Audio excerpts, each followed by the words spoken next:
땅속에서 필요한 작업이 끝났으면 시멘트로 되메어줘야 합니다. 되메울 자리 주변에 불필요한 잔여물들을 제거해줍니다. 지난 영상에 이어서 배관의 경사를 약 3도 정도로 잡아줬고 그 위로 흙을 5cm 정도 덮어줬습니다. 발로 밟아서 바닥면을 튼튼하게 만들어주고 큰 돌멩이들도 제거해줍니다. 물론 흙을 밟아주면 그만큼 높이가 낮아지게 됩니다. 원하는 두께가 될 때까지 조금씩 흙을 뿌리고 밟아줍니다. 이제 조적 블럭이 들어갈 자리 높이를 맞춰주고 실을 걸어줍니다.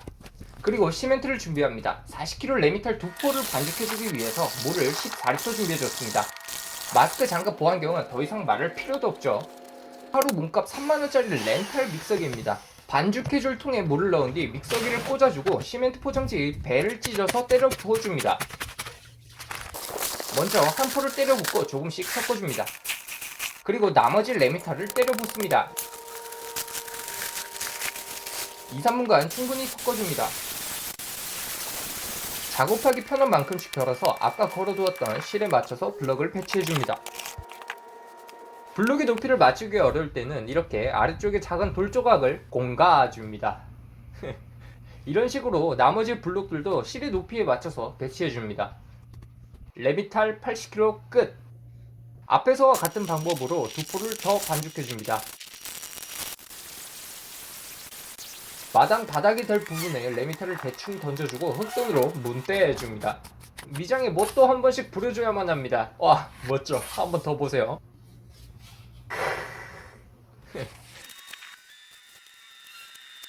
다른 쪽도 같은 방법으로 미장을 해줍니다. 그런데 여기에는 배수구가 있습니다. 저는 배수구를 미리 청테이프로 막아놨기 때문에 하수도에 시멘트가 들어갈 걱정 없이 수평 작업을 한 뒤에 물의 고배를 잡아줬습니다. 끝! 그리고 다음날 B. 욕실 내부입니다. 벽을 작업하는 중에 벽이 무너지지 않도록 지난 영상에서 벽 기초의 일부를 만들어줬습니다. 아직은 구조가 약한 상태이기 때문에 자칫 벽이 무너질 위험이 있습니다. 그러므로 빠르게 추가 기초를 만들어줘야 합니다. 이번에도 거푸집을 사용합니다. 1. 대충 타일을 부셔준다. 2. 기초가 될 부분에 평탄화 작업을 한다. 3. 대충 비닐을 깔아준다. 4. 대충 기초의 넓이를 계산해서 거푸집을 만들어준다. 그리고 마지막 그라우트를 때려 부어줍니다. 짜잔, 그라우트 기초 완성. 이제 온도 조절을 하며 충분히 양생해줍니다. 3, 1 후.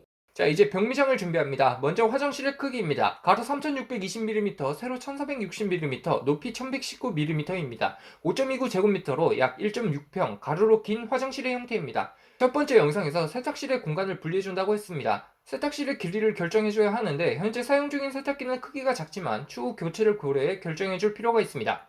네이버에 통돌이 세탁기를 검색해줍니다. 친절하게 제품의 크기를 안내줍니다. 세탁실의 길이를 700mm로 결정합니다. 그리고 샤워부스입니다. 샤워부스는 공간을 분리해주기 나름인 것 같습니다. 크기가 작던 크던 상관없습니다. 저는 이곳에 트렌치 유가를 설치해줄 예정이므로 트렌치 유가의 규격 600, 800, 1000mm 중에서 중간값인 800mm로 결정해줬습니다.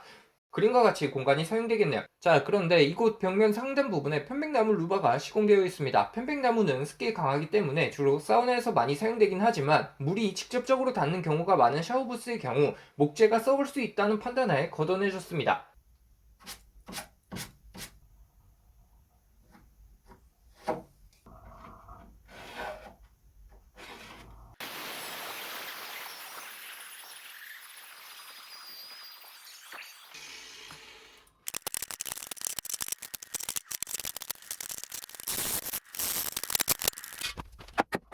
근데 막상 걷어내고 보니 벽에서부터 약 4.5cm 정도의 단차가 있었습니다. 준비한 타일의 두께는 10T, 10mm. 압착 시공을 하면 그림과 같이 바닥면에 요철을 해주는데 단차를 줄이기 위해서 10mm로 한다고 가정을 합니다.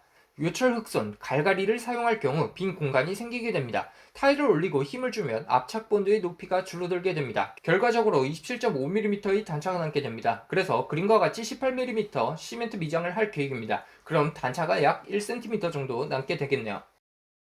벽미장 시작! 평소와 같이 레미탈 40kg 한 포에 너무 묽지도 되지도 않은 중간값인 7리터의 물을 넣고 반죽을 해줬습니다. 하지만 시멘트가 너무 묽어서 벽에 붙지 않고 그냥 흘러내려 버립니다. 여기서 작전을 변경해야 합니다. 다시 레미탈 뒷면에 표기된 사용 방법을 확인합니다. 6에서 8리터의 물을 넣으라고 되어 있습니다. 벽에 미장을 하기 위해서 된 반죽을 해야 합니다. 최소한의 용량 6리터의 물만 사용해서 다시 반죽해줍니다. 그런데 말입니다. 인테리어 경력 21, 미장 경력 이틀 차인 초보자에겐 18mm의 두께가 너무 두껍기만 합니다. 그리고 사실 벽면에 수평을 맞춰줄 자신도 없었습니다. 그래서 여기서 한 가지 꼼수를 부립니다. 바로 나무 파레트입니다. 주로 화물을 옮길 때 지게차가 들기 쉽도록 파레트 위에 화물을 쌌습니다. 파레트마다 다르겠지만 이 파레트의 두께는 15mm였기 때문에 분해를 해서 벽에 콘크리트 못으로 고정을 시켜줬습니다. 그리고 다시 미장을 해줍니다. 그러면 이렇게 깔끔하게 떨어져 버립니다. 하지만 오히려 좋습니다. 예, 기초가 그만큼 튼튼해졌어요. 아무래도 무게가 있다 보니 이렇게 쉽게 흘러버립니다. 그리고 이틀간의 경험상 부착된 시멘트에 손을 댈수록 쉽게 떨어지는 것 같습니다. 아마도요. 또다시 작전을 바꿔서 다음날 덧대어 시공할 생각으로 기존의 벽에 얇게 미장을 해주었습니다.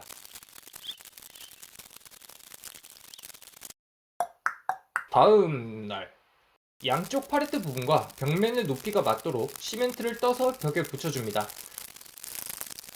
어느 정도 높이가 맞아진 것 같을 때 양쪽 파레트를 기준으로 잣대질을 해줍니다. 잣대에 긁히지 않는 부분은 시멘트를 더 붙여줍니다. 그리고 이 과정을 반복합니다.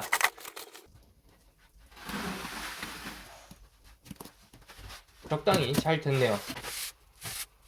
곧바로 표면 정리를 하면 무너져 버릴 수도 있기 때문에 어느 정도 시간이 지난 뒤에 조심스럽게 표면을 정리해줍니다.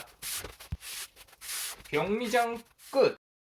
자, 드디어 이렇게 미장이 끝났습니다. 시멘트 총 소유량은 마당에 6포, 벽에 7포, 기초 그라우트에 4포까지 해서 총 620kg을 마무리했습니다. 바닥 기초와 마찬가지로 적절한 온도 조절을 하면서 충분히 양생시켜줍니다. 벽 표면 군데군데 구멍이 뚫려 있지만 시멘트 계열 접착 본드를 사용하고 타일로 마무리할 계획이기 때문에 벽에서 미장면이 탈락하지만 않아준다면 크게 문제될 것 같지는 않습니다.